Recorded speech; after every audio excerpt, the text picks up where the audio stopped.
Hello everyone, good morning. कैसे हैं आप लोग? उम्मीद करते हैं अच्छे होंगे। मैं हूं आर के रंजन सर और आप लोगों का स्वागत है आपका अपना आर के रंजन इंग्लिश क्लासेस चैनल। अभी आप लोगों का 500 प्लस सब्सक्राइबर हो गए हैं। ये आप लोग का बहुत बड़ा प्रयास और प्रेम मेरे और चैनल चैनल के प्रति, और इसके लिए क्लास आपका आभारी रहेगा। इसी तरह का प्रेम और उत्साह बनाए रखिए ताकि मुझे मजबूर करेगी यहाँ आकर आप लोगों के लिए काम करने के लिए। और इस वीडियो के दरमियान बहुत सारे ऐसे कॉल आते हैं, पटना से, यहाँ से, मुजफ्फरपुर से, बंगाल से, दिल्ली से भी कॉल आया है। तो कई जगह से कॉल आ रहे हैं जिनसे मैंने ज्ञान भी प्राप्त किया है, वो मेरे गुरु जी रह चुके हैं। उनका भी मेरे प्रति आशीर्वाद, उन लोगों को मेरा चरण स्पर्श और प्रणाम। और ज्यादा क्या बोलूं, इस समय हम लोग को लग जाएगा वीडियो में, हम लोग को काम भी करना है। और इसी तरह का यदि जुनून रहे तो बहुत ऊपर आपको मैं लेकर जाऊंगा, ये मेरा आपसे वादा है। आर के नसर का आपसे वादा है। आइए हम लोग अपने काम पर लगते हैं। आप जानते हैं कि इस कविता में हम लोगों को कुल 8 स्टेंजा पढ़ने हैं, और 8 स्टेंजा, इसमें सॉरी 5 स्टेंजा पढ़ना है। और 5 स्टेंजा में हम लोगों को कैसे पढ़ना है? 5 स्टेंजा में प्रत्येक स्टेंजा को आप देखेंगे ध्यान से तो आपका 8 लाइन है। किस तरह से हम लोगों को 5 स्टेंजा पढ़ना है? ये 5 स्टेंजा हो गए। आप जब ये जोड़ेंगे तो ये कुल मिलाकर 40 लाइन हो जाता है। तो 40 लाइन का ये कविता है। और पहला जो स्टेंजा है, स्टेंजा जो फर्स्ट हम लोग का पैराग्राफ जो 1 है, ये हम लोगों ने पढ़ लिया है। आज हम लोग सेकंड पार्ट पढ़ने जा रहे हैं। लिखा हुआ है sweetest love I do not go, John Donne का लिखा हुआ कविता है। पार्ट 2 पर हम लोग काम करेंगे। जो वीडियो फर्स्ट नहीं देखे हैं, जॉन डॉन का लिखा हुआ कविता sweetest love I do not go का जो वीडियो फर्स्ट नहीं देखे हैं, न्यू व्यूअर सब्सक्राइबर है, वो जाकर जरूर देख लेंगे, ये आपसे मेरा आग्रह है। और अभी जो वीडियो जा रहा है, बन रहा है, वो पार्ट 2 का वीडियो जा रहा है, तब जाकर बेहतर समझ में आएगा। कविता को आप शुरू से देखिए, तब समझ में आएगा। बहुत कमाल का ये कविता है। तो आइए हम लोग शुरू करते हैं सेकेंड पार्ट। 8 लाइन हम लोग इसे पढ़ना है। आपके बोर्ड पर 1 2 3 4 5 लाइन लगा हुआ है। इसमें 3 लाइन अभी हम और लिखेंगे, आपको बताएंगे। आज हम लोग पैराग्राफ 2 को क्लियर करने का काम करेंगे। इसके अर्थ को भी हम लोग जानेंगे। एक एक वर्ड जो मैं लिखता हूँ उसका हिंदी भी आपको लिखना है, अर्थ को मैं बताता हूँ वो भी आपको लिखना है, और 8 लाइन का जो मैं हिंदी लिखता हूँ अंत में, वो भी आपको लिखना है, ताकि आपका तैयारी बेहतरीन हो। फिर जब ये चैप्टर समाप्त होगा तो इससे बहुत सारे ऑब्जेक्टिव क्वेश्चन है वो मैं करवाऊंगा, सब्जेक्टिव भी करवाऊंगा, तमाम क्वेश्चन मैं करवाऊंगा। आइए बिना समय गवाए हुए हम लोग अपने पॉइंट को देखते हैं। कर रहा है यस्टर नाइट। यस्टर नाइट मतलब होता है पिछली रात। आप एक दफा देख ले। सन, ये सन जो देख रहे हैं ये पुराना वर्ड है, और ये जो सन देख रहे हैं बाबू, ये नया वर्ड है। तो नया वर्ड में एस यू एन, तो पूछता है कि what is the modern word of sun, इस तरह से लिख देगा। आपको एस यू एन लिख देना है कि ये हमारा मॉडर्न वर्ड है। तो इसका स्पेलिंग देखिए, S U double N E, ये हमारा पुराना वर्ड है। नया वर्ड क्या है? S U N. ध्यान से देखना है स्पेलिंग। आगे देखते हैं। तो ये है हम लोगों का, एक है टुडे। टुडे मतलब आज होता है, आप जानते हैं। ये हैज देखिए, ये ओल्ड वर्ड है, और हैज क्या है? मॉडर्न वर्ड है। नीचे जो हम लिख देते हैं ये आपका मॉडर्न वर्ड है। ये जो लिखा हुआ है हैज जो देख रहे हैं, ये आपका ओल्ड वर्ड है ना, ओल्ड वर्ड है।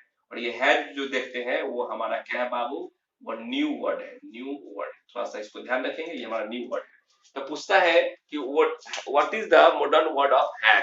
हैज का मॉडर्न वर्ड क्या होगा? तो है, इसको ध्यान रखना है क्योंकि इसमें आपको क्वेश्चन आएगा ऑब्जेक्टिव में। चलिए, डिजाइन मतलब होता है इच्छा, सेंस मतलब होता है चेतना। यहाँ पर ये हाफ का ओल्ड वर्ड है और ये न्यू वर्ड है। नीचे जो लिख दे रहे हैं वो न्यू वर्ड है, ध्यान से सुनेंगे बातों। और सो शॉर्ट अवे मतलब होता है विचार करना। फियर का ये ओल्ड वर्ड है और ये फियर न्यू वर्ड है।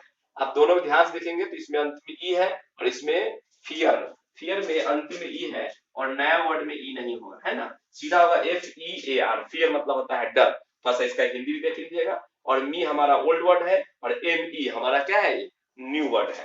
पहले हम लोग ओल्ड में बी कैसे लिखते थे? ऐसे लिखते थे, और अब वी कैसे लिखाता है? डब्ल्यू ई लिखाता है। तो ये हमारा ओल्ड वर्ड हो गया, ये हमारा न्यू वर्ड हो गया। तो थोड़ा सा इसको भी देखेंगे। और जब भी आप कविता पढ़िए तो कविता पढ़ने के दरमियान में किताब आपके पास होना चाहिए। किताब मैं आपको बार बार बोलता हूँ। ये देखिए, ये आपका 12 सेक्शन का है, ये पोएट्री सेक्शन आप देख रहे होंगे। तो पहला पार्ट आप निकालिएगा, sweetest love I do not go, जिसमें हम लोग 8 लाइन देख लिए हैं। सेकेंड लाइन हम लोग इसको पढ़ रहे हैं, सेकेंड लाइन को पढ़ रहे हैं। तो किताब अपने पास रखिएगा ताकि बेहतर समझ में आपको आएगा। आइए शुरू करते हैं। कह रहा है yester night the sun went hence. पहला वीडियो आप लोग जरूर जाकर देख लीजिएगा तो समझ में बेहतर आएगा, है ना। आप जानते हैं, आपको मैंने बताया है कि इस चैप्टर में जॉन डॉन की जो पत्नी है वो प्रेमिका रूपी है। जॉन डॉन अपने दोस्तों के साथ जर्मनी यात्रा पर जा रहे हैं और उनकी पत्नी है। हालांकि बहुत सारे राइटर का ये भी मानना है और वास्तविकता यह प्रतीत भी होता है कि जितना वह प्रेम करते थे अपनी पत्नी से, अपने प्रेमिका से, उतना प्रेम उनकी प्रेमिका उनसे नहीं करती थी। एक क्वेश्चन रहता है कि आखिर वो जर्मनी क्यों जा रहे थे या क्यों जाते हैं या क्यों जा रहे हैं, why is he going to Germany. तो आंसर आएगा because she did not love him, क्योंकि वो उनसे प्रेम नहीं करती थी।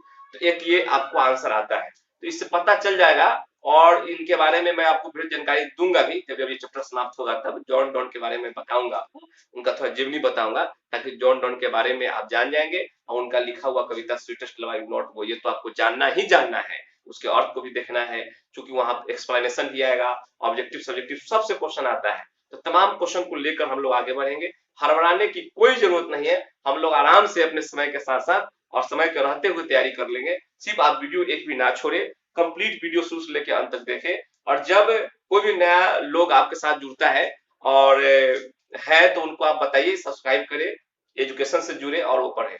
जो भी न्यू व्यूअर है वो सबसे पहले सब्सक्राइब करें, बेल आइकन दबाएं, ताकि बेल आइकन जब दबाइएगा तभी सारा नोटिफिकेशन जा पाएगा। बहुत सारा बच्चा फोन करता है कि सर मेरे पास सब वीडियो नहीं आ रहा है, इसका मतलब यह है कि वो सब्सक्राइब नहीं किया है।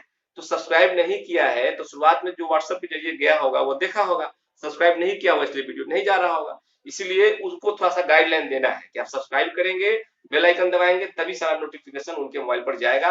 हमको भेजने की आवश्यकता नहीं है, आप वहां से निकाल के पढ़ लेंगे। तो इसमें थोड़ा सा माइंड कॉमन सेंस आपके पास होना चाहिए। तो आइए, तो हम लोगों ने थोड़ा सा ओल्ड वर्ड न्यू वर्ड देखा, उसके अर्थ को देखा। अब इसमें जॉन डॉन कहना क्या चाहते हैं ये ध्यान दीजिए, सेकंड स्टेंजा में कहना क्या चाहते हैं। तो वह कह रहे हैं कि यस्टर नाइट, यस्टर नाइट मतलब होता है पिछली रात। द सन वेंट हेंस, कह रहे हैं कि पिछली रात आप देखे हैं, अपनी प्रेमिका को कह रहे हैं कि पिछली रात सूर्य कहीं चला गया था। सूर्य जो है शाम के वक्त चला गया था, पिछली रात सूर्य कहीं चला गया था। यहाँ पर हेंस का मतलब कहीं, आप ध्यान रखिए। भावार्थ के अर्थ के अनुसार यहाँ पर लोग अर्थ निकालेंगे, भावार्थ बहुत इंपॉर्टेंट होता है कविता में। तो कवि कह रहे हैं कि पिछली रात सूर्य जो है कहीं चला गया था, और and it is here today, और आज जो है फिर सूर्य यहाँ उपस्थित है। आज फिर वह सूर्य अपने समय पर आ गया है। वो आगे कहते हैं ही हैथ नो डिजायर, ही हैथ नो डिजायर। ही का मतलब समझे, पुरुष का सेंस है, मतलब यहाँ पर सूर्य को उन्होंने पुरुष रूपी लिया है और वह मैस्कुलिन जेंडर है भी। तो वह कहते हैं कि ही हैथ नो डिजायर, जब सूर्य जब यहाँ पर आती है और चली जाती है और पुनः फिर आती है, तो सूर्य के पास कोई अपना इच्छा नहीं होता है आने और जाने का, नॉर सेंस, और ना ही उसके पास कोई चेतना होता है। मतलब सूर्य जो है अपनी इच्छा से ना तो यहाँ आता है, उसको यहाँ आने का और जाने का ना तो इच्छा होता है और ना ही उनकी चेतना होती है। Nor half so short away, आप इसको ऐसे भी कह सकते हैं कि और सूर्य को इस पृथ्वी पर आने के लिए कोई शॉर्टकट रास्ता भी नहीं होता है, शॉर्टकट यहाँ पर गमन करने का कोई राह भी नहीं होता है। इसका मतलब यह हुआ कि सूर्य जब इस पृथ्वी पर आती है और जाती है तो वह ना तो अपनी इच्छा से आती है, ना ही चेतना से आती है, और ना ही वह विचार करके इस पृथ्वी पर आती है। देन फियर नॉट मी, और उसे मेरी तरह किसी बात का डर भी नहीं होता है। देन फियर, फियर मतलब डरना, नॉट मी, और उसे मेरी बात का कोई डर भी नहीं होता है। तो वह अपने प्रेमिका को कहते हैं कि जहां मैं जा रहा हूं, मैं तुमको यह विश्वास दिलाता हूं कि मैं वहां से सूर्य से तीव्र गति के साथ यात्रा करके, सूर्य से भी ज्यादा तीव्र गति के साथ यात्रा करके मैं तुम्हारे पास आ जाऊंगा, क्योंकि मेरे पास तो पंख भी है और सूर्य के पास तो कुछ इच्छा भी नहीं है, चेतना भी नहीं है, उनका कोई विचार भी नहीं है, और मेरे पास तो इच्छा भी है, चेतना भी है, विचार भी है, और मेरे पास पंख भी है, और यहाँ आने की वजह भी तुम हो, सच्चा प्रेम है। तो कहने का मतलब उनके पास आने का एक कारण है जो अपनी प्रेमिका को बताते हैं, लेकिन सूर्य की कोई इच्छा नहीं है, चेतना नहीं है, वह उसके पास कोई विचार नहीं है, और सूर्य से तेज तीव्र मैं तुम्हें याद करूंगा और तीव्र यात्रा करके मैं तुम्हारे पास आ जाऊंगा, ये मेरा तुमसे वादा है, ऐसा वो अपनी प्रेमिका को कहते हैं। 3 लाइन इसमें और बचा हुआ है, उसको जब बताएंगे तो अर्थ और क्लियर हो जाएगा। आप इसको लिखिए, write and fast now, take a time please.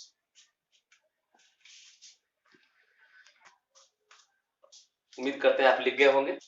अब देखिए इसमें आगे 5 लाइन तक का हो गया है, ये 6 7 8 देखिए करा है कि बट बिलीव किंतु, वो अपने प्रेमिका को कहते हैं किंतु तुम विश्वास करो, बट बिलीव किंतु तुम विश्वास करो, that I shall make speedier journeys, कि मैं सूर्य के या सूर्य से भी तेज गति के साथ यात्रा करूंगा। वो अपने प्रेमिका को कहते हैं किंतु तुम विश्वास करो कि आई शैल मेक स्पीडियर जर्नीज, मैं सूर्य से भी तीव्र गति से तेजी के साथ यात्रा करूंगा। वो अपने प्रेमिका को विश्वास दिलाते हैं, क्योंकि वो कहते हैं सिंस, क्योंकि आई टेक मोर विंग्स, क्योंकि मेरे पास ज्यादा पंख है, मेरे पास सूर्य की अपेक्षा, सूर्य की तुलना में क्या है, ज्यादा पंख है, हाथ पांव है, चेतना है, विचार है, इच्छा है वापस आने का। एंड स्पर्श, स्पर्श का मतलब होता है चलने योग्य, चलने योग्य तुम हो, मैं मुझे तुम्हारे पास आना है, तुम चलने योग्य, मेरे पास सच्चा कारण है, सच्चा प्रेम है, तो मेरे पास एक सच्चा कारण है, कौन है, जो तुम हो, इसीलिए मेरे पास पंख भी है, एक सच्चा कारण भी है, मेरे पास इच्छा भी है, चेतना भी है, उम्मीद भी है, इसीलिए मैं तुम्हें विश्वास दिलाता हूँ कि मैं सूर्य से तीव्र गति के साथ यात्रा करके मैं तुम्हारे पास आऊंगा। देन ही मतलब सूर्य की तुलना में कर रहे हैं, वह कर रहे हैं कि उससे, सूर्य की तुलना में उसके अपेक्षा मेरे पास एक सच्चा कारण है, इसीलिए तुम ये विश्वास करो, इसीलिए तुम बिलीव, बट बिलीव, इसलिए तुम मुझ पर विश्वास करो कि मैं उसे तीव्र गति के साथ में तुम्हारे पास यात्रा करके आ जाऊंगा। तो अपने पत्नी को, अपने प्रेमिका को वह विश्वास दिलाते हैं, और वो खुद को अपनी तुलना एक सूर्य से करते हैं कि सूर्य से भी तेज गति के साथ, सूर्य के पास कोई चेतना नहीं है, अपनी इच्छा नहीं है, कोई विचार नहीं है, लेकिन मेरे पास चेतना भी है, विचार भी है, इच्छा भी है, कारण भी तुम हो, इसीलिए मैं यह विश्वास तुमको दिलाता हूँ कि मैं उसे तीव्र गति के साथ यात्रा करके आ जाऊंगा। चीजों को बार बार सुनिए, देखिए, इसलिए सुनिए और देखिए क्योंकि एग्जाम में आपको 2 लाइन दे देगा और कहेगा 2 लाइन का आप एक्सप्लेनेशन कीजिए, इसका अर्थ को समझाइए कि आखिर कवि इस 2 लाइन में कहना क्या चाहते हैं। आपको कविता का 3 लाइन दे देगा और कहेगा बताइए ये कविता किस चैप्टर का है, इस ये जो लाइन है वो किस कविता का है, ये लाइन किस चैप्टर से लिया गया है, किस कविता से लिया गया है, ये भी पूछ सकता है, ये 3 जो लाइन है वो किसने लिखा है, तो आप जानिएगा कि 3 लाइन, ये 4 लाइन जो दिया हुआ है किस चैप्टर से आया है, उस चैप्टर का राइटर कौन है, तभी तो आप सही जगह पहुंच पाइएगा ऑप्शन से। तो ये सब हम आपको कराएंगे। फिर हम लोग मिलते हैं अगले वीडियो में, तब तक आप ध्यान से चीजों को देखिए और हरना ही नहीं। अभी तो जो क्लास बंद है, लॉकडाउन बाद हम लोग फिर मिलेंगे, और अभी तो हम लोग भी बहुत सारे जगह से डांट सुन जाते हैं, पेरेंट्स से, गार्जियन से, लोगों से, भाई सरकारी नौकरी में रहते तो अभी पेंशन बैठे बैठे आता, अभी बताइए प्राइवेट लोगों का क्या हाल है। तो हाल तो बेहाल हो ही गया है, फिर भी हम आप लोग के लिए काम कर रहे हैं। चमन को कहते हैं, चमन को चमन की बहारों ने लूटा, कश्ती को सफर के किनारों ने लूटा, चमन को चमन की बहारों ने लूटा, कश्ती को सफर के किनारों ने लूटा। आप तो एक ही कसम से डर गए, हमें तो आपकी कसम देकर हजारों ने लूटा। इसलिए हराना नहीं है, वो लोग कुछ भी कहे, हम लोग अपना काम करना है। और जब ये बात बोलते हैं तो मुझे और उत्साह आता है कुछ काम करने के लिए आपके प्रति, और आपका प्रेम तो है ही, आप जो लोग सब्सक्राइब इतना तेजी से काम करवा रहे हैं, ये तो काफी उत्साहजनक बात हो जाती है मेरे लिए कुछ काम करने के लिए। तो फिर हम लोग मिलते हैं अगले वीडियो में, तब तक अपना ध्यान रखिए, bye bye, take care, bye bye. Video को सब्सक्राइब करना नहीं भूलना है और बेल आइकन दबाना नहीं भूलना है। फिर मिलते हैं अगले वीडियो में, टेक केयर, राइट नाउ इसको लिख लीजिए आप लोग। सॉरी स्टूडेंट्स, इसमें कुछ बात रह गई थी, बताना आपको भूल गए। जो 8 लाइन हम लोगों ने पढ़ा, उस 8 लाइन में कुछ वर्ड है जो हम लोग देख लेते हैं। जैसे यस्टर नाइट, यस्टर नाइट का मतलब होता है लास्ट नाइट का, ये पिछली रात, इसको थोड़ा देख लेना है। एक है आपका सन, ये आपका ओल्ड वर्ड है, नया वर्ड है, सूरज होता है। Hath is away from here, यहाँ से परे, यहाँ से दूर या यहाँ से परे आप कह सकते हैं, ये हमारा हैथ का मॉडर्न वर्ड हैज होता है, बता दिए। स्पीडियर, उसको फास्टर भी कहते हैं, हिंदी में कहते हैं तीव्रतर, इसको तो आप ध्यान रखिएगा। एक है स्पीडियर, हो गया फास्टर। एक होता है स्पर्श, इसको क्या पढ़ना है, इसको स्पर्श पढ़ना है। स्पर्श को हम लोग एपेंडेज कहते हैं, चलने योग्य, इसको सच्चा कारण भी कहा जाता है या चलने योग्य भी कहा जाता है। कुछ चीज है, कुछ वर्ड है जो आप ध्यान रखिएगा, जैसे यस्टर नाइट है, सन है, हैथ है, स्पीडियर है, स्पर्श है। तो जो ये 8 लाइन में जो वर्ड आया है, उस वर्ड को हमने लिखने का काम किया है। 8 लाइन में जो चीज हम लोगों ने समझा, अर्थ को समझा, उस अर्थ को मैंने हिंदी में लिख दिया है, आप उसको लिख लीजिएगा। ये आपका छूट गया था, ध्यान से देखिए। कह रहा है पिछली रात, है ना, पिछली रात सूर्य कहीं चला गया था तथा आज यह वापिस आ गया है। उसने यह काम ना ही अपनी इच्छा से और ना ही चेतना से किया होगा, ना ही यह उसके द्वारा विचार करके किया गया होगा। वो तो आपको बताया अर्थ में कि आखिर राइटर क्या कहते हैं अपनी प्रेमिका को। तो वह कहते हैं कि पिछली रात सूर्य कहीं चला गया था तथा आज यह वापिस आ गया है। उसने यह काम ना ही अपनी इच्छा से और ना ही चेतना से किया होगा और ना ही यह उसके द्वारा विचार करके किया गया है। उसे मेरी तरह किसी बात का डर भी नहीं होगा, किंतु विश्वास करो कि मैं उससे भी तेजी के साथ, सूर्य दिया कहते हैं, सूर्य से तुलना करते हैं, उससे भी तेजी के साथ यात्रा करके आऊंगा, क्योंकि मेरे पास ज्यादा पंख भी होंगे और उसकी तुलना में एक सच्चा कारण भी होगा जो तुम हो। बाकी बात तो आप कविता में समझ ही गए होंगे। मेरी बात आपको सुनने के लिए बहुत बहुत धन्यवाद। आप इसको लिख लीजिए, चैनल को सब्सक्राइब करना नहीं भूलना है, बेल आइकन नहीं दबाना भूलना है और न्यू बच्चों को आपको जोड़ना है। और इसको आप एक दो तीन दफा देखें, फिर कॉपी में आप लिखे, कॉपी के साथ किताब के साथ बैठना है, आपको बारंबार वीडियो में बताया जाता है। फिर हम लोग मिलते हैं अगले वीडियो में, तब तक अपना ध्यान रखिएगा। Okay, bye bye, take care, that's enough for today.